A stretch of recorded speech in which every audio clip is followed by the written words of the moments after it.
America की अफवाज मशरक़ वस्ता में पहुंच चुकी हैं और अब वक्त आ चुका है जंग के सबसे ख़तरनाक मरहले का, यानी कि ट्रूप्स ऑन ग्राउंड। अमरीकी फ़ौजी ईरान के जजीरे और ईरान की बंदरगाहों पर कब्ज़े के लिए पहुंच चुके हैं। पोजीशन संभल चुकी है और नाकाबिले यकीन मनाजिर हैं। बिस्मिल्लाहिर्रहमानिर्रहीम, अस्सलाम वालेकुम। मैं हूं मखदूम शहाबुद्दीन। 29 मार्च 2026 इतवार का आगाज़ होते ही अहम तरीन डेवलपमेंट्स हैं जो आपके सामने रखनी है।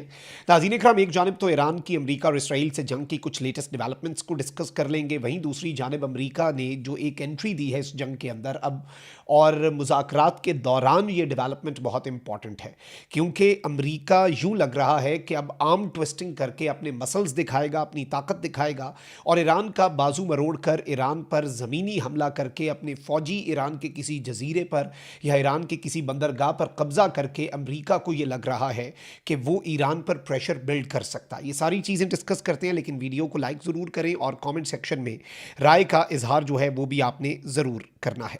नाज़रीन इकराम, सबसे पहले ज़रा जंग की कुछ ताज़ा तरीन डेवलपमेंट्स ले लें। ईरान ने ऑपरेशन वादा सादिक 4 में हमलों की 85वीं जो लहर है वो लॉन्च की और ख़ित्ते में अमरीकी और इसराइली सनती अहदाफ को निशाना बनाने का दावा किया। और इस सब के अंदर अहम तरीन चीज़ ये है कि पासदारान इनकलाब ने ख़बरदार किया कि ये कार्रवाई महज एक वार्निंग है, अगर हमारी सनतों पर दोबारा हमले हुए तो हमारा अगला रद्द अमल आपके तसव्वुर से भी ज़्यादा होगा। वहीं दूसरी जानिब वॉल स्ट्रीट जर्नल के मुताबिक इसराइल ने अपने बेहतरीन इंटरसेप्टर्स की रेशनिंग जो है वो शुरू कर दी है ताकि बुरे वक्त के लिए इन आला सलाहियत वाले इंटरसेप्टर्स को बचाया जा सके। ईरानी मिसाइलों की बौछार रोकने के लिए इसराइल के आला सलाहियत के हामिल एरो मिसाइल इंटरसेप्टर्स जो हैं वो अब कम पड़ने लगे हैं। वॉल स्ट्रीट जर्नल का कहना है कि इसकी जगह इसराइल ने कम सलाहियत वाले इंटरसेप्टर्स की अपग्रेडेशन जो है वो शुरू कर दी है। वॉल स्ट्रीट जर्नल के मुताबिक हाल ही में दिमोना और अर्दा पर हमलों में इसराइल की कम सलाहियत वाले लेकिन मॉडिफाइड इंटरसेप्टर्स नाकाम साबित हुए थे। तो अब इसराइल जो है वो परेशान है कि अब वो करे तो करे क्या। वहीं दूसरी जानिब अब अमरीका जो है वो एक बड़े सरप्राइज़ की तैयारी तो कर रहा है, लेकिन ईरान जो है वो भी इस वक्त बड़े लेवल पर अमरीका को सरप्राइजेस दे रहा है। ईरानी पासदारान इनकलाब ने कहा है कि सूबा फारस के शहर शिराज में ईरानी दिफाई निज़ाम ने महंगा तरीन अमरीकी MQ-9 ड्रोन जो है वो मार गिराया है। पासदारान इनकलाब की जानिब से अमरीकी ड्रोन को मार गिराने की जो वीडियो है वो भी जारी कर दी गई है। अच्छा, अब ये एक इंटरेस्टिंग चीज़ है कि दो चीज़ें एक इस जंग से पहले इस्टेब्लिश थी। एक ये कि अमरीका के मशरक़ वस्ता में बेसेस महफूज हैं, उन पर हमला नहीं हो सकता और इसराइल भी नाकाबिल तस्खीर है। और दूसरा ये कि ईरान में जाकर जो भी फाइटर जेट या ड्रोन कार्रवाई करेगा उसे ईरान कुछ नहीं कह सकेगा, ईरान के पास तो एयर डिफेंस नहीं है। ये दोनों मिथ्स बस्ट हुई हैं, यानी इसराइल पर भी हमले हुए, अमरीका के बेसिस भी तबाही का मंजर पेश कर रहे हैं और ईरान अपनी सरजमीन पर होने वाले हमले जो फ़ज़ाई हमले हैं उनमें फ़ाइटर जेट्स को गिराने के दावे भी कर रहा है और अमरीकी ड्रोन्स को भी अपने एयर डिफेंस से गिराने की कोशिश कर रहा है। और जब ये जंग शुरू हुई ईरान के पास ये कैपेबिलिटी नहीं थी, यानी ये कैपेबिलिटी ईरान को अब लेटेस्ट कुछ दिनों के अंदर मिली है। और ईरान की तरफ से जो हमले हैं, जो इम्पैक्ट डाल रहे हैं, जिसमें अमरीकी फ़ौजी बड़ी तादाद में ज़ख्मी और इवन क्रिटिकल हो रहे हैं, कुछ ज़िंदगी और मौत की कशमकश में हैं, ये हमले भी बहुत इंपॉर्टेंट हैं। वहीं दूसरी जानिब ईरानी पासदारान इनकलाब ने दावा किया है कि गुज़श्ता रोज़ के हमलों में 500 अमरीकी फ़ौजी हलाक या ज़ख्मी हुए। ये एक बहुत बड़ा फिगर है, यानी वो ये नहीं कह रहे कि 500 हलाक, वो कह रहे हैं टोटल 500 जो हैं वो अफेक्ट हुए हैं, जिनमें ज़ख्मी और मारे जाने वाले फ़ौजी बराबर इसमें शामिल हैं 500 में। और इस सब के अंदर अहम तरीन चीज़ ये है कि ये बहुत इम्पॉर्टेंट ईरान का क्लेम सामने आया है कि हमने फ़ारस में एक तो HQ-9 एक जो अमेरिका का ड्रोन है MQ-9, और इसके साथ ईरान कहता है कि हमने एक F-16 तैयारा जो है वो भी मार गिराया और ये तैयारा सऊदी एयरबेस पहुंचने से पहले ही क्रैश हो गया, यानी हमने इसे हिट किया और ये वापस पहुंचने से पहले क्रैश हो गया। ईरानी पासदारान इनकलाब ने कहा है कि जी हम आइंदा ईरानी सनतों पर हमलों का जो जवाब है वो बड़ा शिद्दत के साथ देंगे और बहुत बड़े लेवल पर देंगे।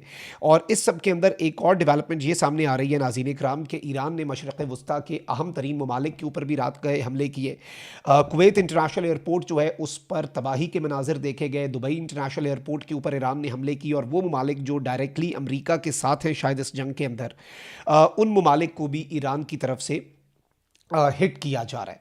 एक तो अब ये डेवलपमेंट है, तो वहीं दूसरी जानिब अब जो तशवीशनाक चीज़ है, एक तो ये कि डोनाल्ड ट्रंप ने व्हाइट हाउस में एक हंगामी इजलास तलब किया है और आमतौर पर अमरीकी सदर हफ्ता और इतवार यानी कि जो वीकेंड है उसको इस तरह के बयानात या इजलास जो हैं वो अमरीका की तरफ से यूजुअली जारी नहीं होते जब तक कि सूरत हाल इंतहाई संगीन और परेशान कुन ना हो। एक तो डेवलपमेंट ये भी हो सकती है कि ये जो हंगामी इजलास व्हाइट हाउस में बुलाया गया है अब से कुछ देर पहले, इस इजलास का मकसद ये हो कि जो अमरीकी अड्डों पर हमले हैं उनका जायज़ा लिया जाए। दूसरा यह है कि ईरान पर मज़ीद प्रेशर कैसे बिल्ड किया जाए, और इस सब के अंदर ये गैर मामूली इक़दाम आलमी मंडियों के लिए किसी ख़तरे की घंटी से कम नहीं है, और मंडियाँ जो हैं वो ऑलरेडी रिएक्ट करना शुरू हो चुकी हैं। और क्या मशरिक़ वस्ता की हालिया कशीदगी या कोई बड़ा मुआशी बहरान जो है वो इसकी वजह है। सरमायाकारों और तजियाकारों की नज़रें एक जानिब वाइट हाउस पर हैं, तो वहीं दूसरी जानिब मशरिक़ वस्ता में ज़मीन दोज़ जंग का ख़तरा जो है वो इस वक्त सर उठा चुका है, और उस हवाले से जो खदशात हम पिछले कुछ दिनों से जाहिर कर रहे हैं अब वो खदशात हकीकत का रूप धारते हुए हमें नजर आ रहे हैं।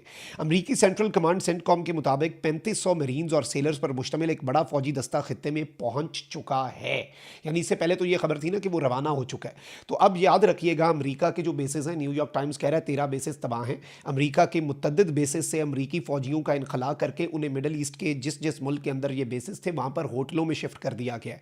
वर्क फ्रॉम होम सुनते थे, अमरीका के फौजी जो हैं वो ये जंग वर्क फ्रॉम होटल करके लड़ रहे हैं, मतलब वो अपने बेस पर नहीं रह सकते। नए बंदे भेजने की क्या ज़रूरत थी, मरीन्स, अपने एलीट मरीन्स और इंतहाई ट्रेंड ये इनके कमांडोज जो हैं वो, और 82nd एयरबॉर्न डिवीजन के लोगों को भेजने का मकसद सिर्फ एक ही है, ग्राउंड ऑपरेशन। वरना तो आपसे अगले भी नहीं सांभे जा रहे अपने बेसिस के ऊपर भी जहाँ पर सारा एयर डिफेंस था। अहम तफसीलात ये हैं कि ये amphibious assault ship USS Tripoli जो है उस पर ये फौजी दस्ता सवार है, जिसके साथ जदीद ट्रांसपोर्ट तैयारे और स्ट्राइक फाइटर्स जो हैं वो भी मौजूद हैं। और ये जो USS ट्रिपोली है इसके साथ ही साथ मैं आपको बता दूं कि ये एम्फीबियस असॉल्ट शिप है और ये बड़ी तबाहकुन किस्म की टेक्नोलॉजी से लेस है। दूसरी जानिब ईरानी हुकाम ने सख्त वार्निंग देते हुए कहा है कि अगर अमेरिका ने ज़मीनी मुहिम जोई की तो यहाँ उनका इस्तकबाल जो है वो जहन्नुम की आग से किया जाएगा। और अब यूँ लग रहा है कि एक हौलनाक ज़मीनी तसादुम की तरफ मिडल ईस्ट जो है वो बहुत तेज़ी से बढ़ रहा है, और फ़ज़ाई जंग जो है और जो फाइटर जेट्स और ड्रोन्स और मिज़ल्स और रॉकेट्स की जो जंग है, क्रूज़ मिज़ाइलों से लेकर बैलिस्टिक मिज़ाइल से लेकर, और जो पानियों की जंग है वो अब ज़मीनी जंग के अंदर कन्वर्ट होने जा रही है। यूनाइटेड स्टेट्स अगर ट्रूप्स ऑन ग्राउंड करता है तो बहुत बड़े बड़े चैलेंजेस अमेरिका को फेस करने पड़ सकते हैं। अफ़गानिस्तान से भी ज़्यादा जज्बा शहादत का कॉन्सेप्ट जो ईरान में है, फिर ईरान की आबादी अफ़गानिस्तान से डबल है, ईरान के अंदर जो निज़ाम हुकूमत है, फिर जो फ़ौज है वो एक अलग एंटिटी है, IRGC एक अलग एंटिटी है, फिर इस सब के अंदर इवन खर्ग जजीरा जो है उसके ऊपर भी जो लैंड माइन्स हैं वो ईरान ने बिछाई हैं पासदारान इनकलाब ने। और इस वक्त भी आबनाए हुर्मज़, अभी आप यही देख लें कि अमरीकी वज़ीर ख़ारजा कहता है कि हमने ईरान की फ़ौज मुकम्मल तबाह भी कर दी तो भी आबनाए हुर्मज़ जो है वो तो गैर महफूज ही रहेगा। पहले महफूज था, अब गैर महफूज ही रहेगा, क्योंकि इन्हें पता है कि ईरान के अंदर 2 पैरेलल आर्मीज़ हैं, 2 पैरेलल नेवीज़ हैं, एक नॉर्मल जो कन्वेंशनल होती है और एक IRGC की फ़ौज, फ़ज़ाइया और नेवी, और वो इस तरह से अमेरिका के कंट्रोल में नहीं आएगी। उसकी तादाद, उसकी ताकत और उसकी आइडियोलॉजी बहुत डिफरेंट है, और इस सब के अंदर वो इस निज़ाम इनकलाब, ये जो इनकलाब के ज़रिए में निज़ाम आया उसकी हिफाजत के लिए मामूर हैं। तो वो इस वक्त ये बड़ा वाज़े कर चुके हैं। और मिडल ईस्ट की जंग अगर ये फैलती है तो याद रखिएगा कि साहिली पट्टी जो है, कोस्ट लाइन जो है कुछ मिडल ईस्टर्न स्टेट्स की, ईरान अपने फ़ौजी उन पर भी दाखिल करके उन पर कब्ज़े की भी कोशिश करेगा, और ये एक ऐसी एस्कलेशन होगी जो कि इस खित्ते को और इस खित्ते के नक्शे को हमेशा हमेशा के लिए तब्दील कर सकती है। यानी द मैप्स वुड चेंज। ये जिस डेवलपमेंट की तरफ अमेरिका जा रहा है, और अब सेंटकॉम ने अनाउंस कर दिया है कि दे हैव रीच्ड, तो अब परेशान कुन डेवलपमेंट्स हैं। अपना बहुत ख्याल रखिए। अल्लाह निगहबान। पाकिस्तान जिंदाबाद।